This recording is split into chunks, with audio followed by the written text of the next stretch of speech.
There seems to be no sphere of life that requires more attention than the mountain of family. In fact, I've spoken to many people who feel that this is the most important of all other mountains because everything and everyone flows out of family. They say if we can just get families to be healthy and all right, then society will also come into line.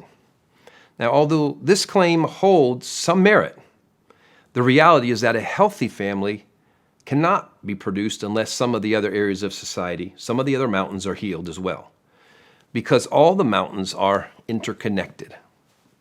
Family is not an isolated area of life that can be easily pursued independently of the overall seven-mountain mandate of bringing solutions to all the mountains. Now, let me briefly explain the overlapping family-affecting dynamics from the other six mountains of society so you see what I'm talking about. In religion, or mountain of worship or religion, healthy churches are one of the most important aspects of bringing stability in ministry to hurting families. Even if you were to adopt a family-first approach to life, it's virtually impossible to sustain healthy family dynamics apart from some spiritual family connection. So we see religion definitely affects the mountain of family. In education, the mountain of education, the ability to find or to afford a good school is also a major ingredient in a healthy family.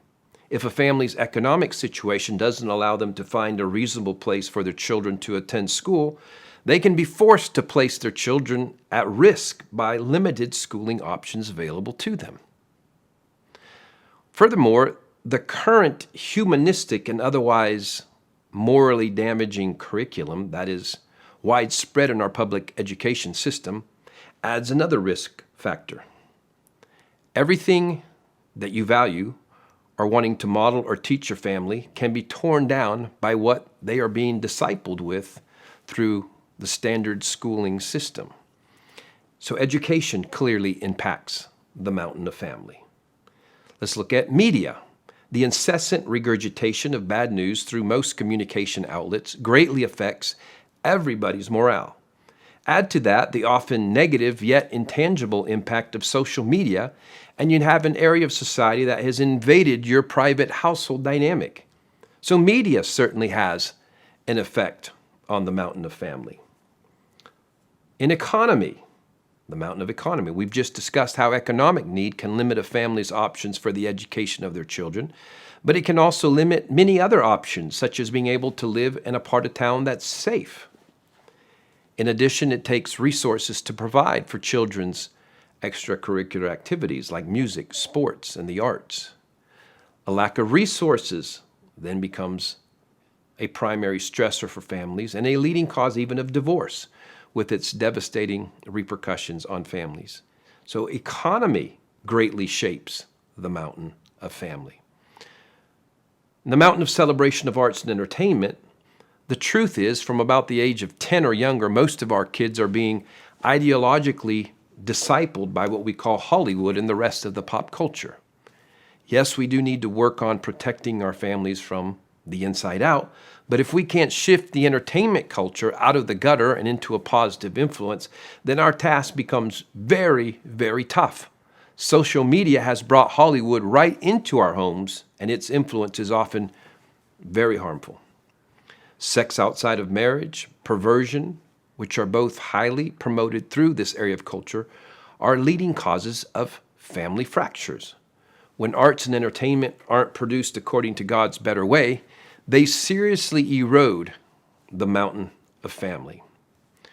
Now, the mountain of government. In the last several decades, many government laws have ended up being enormously destructive or harmful to the well-being of the family.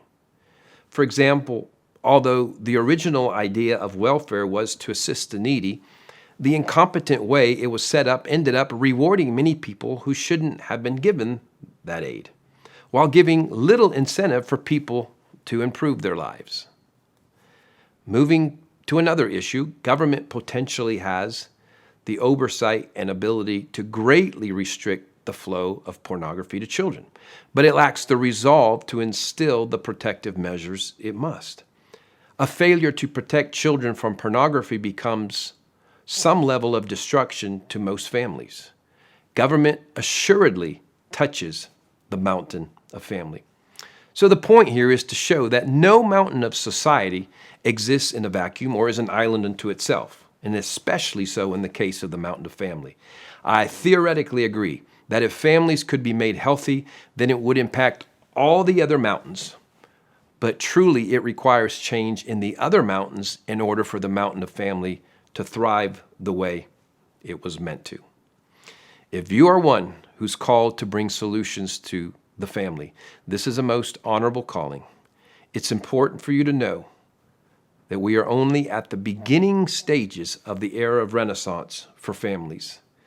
And the best solutions for the mountain of family will come from those who most understand what our Papa God is like in his relational dealings with us.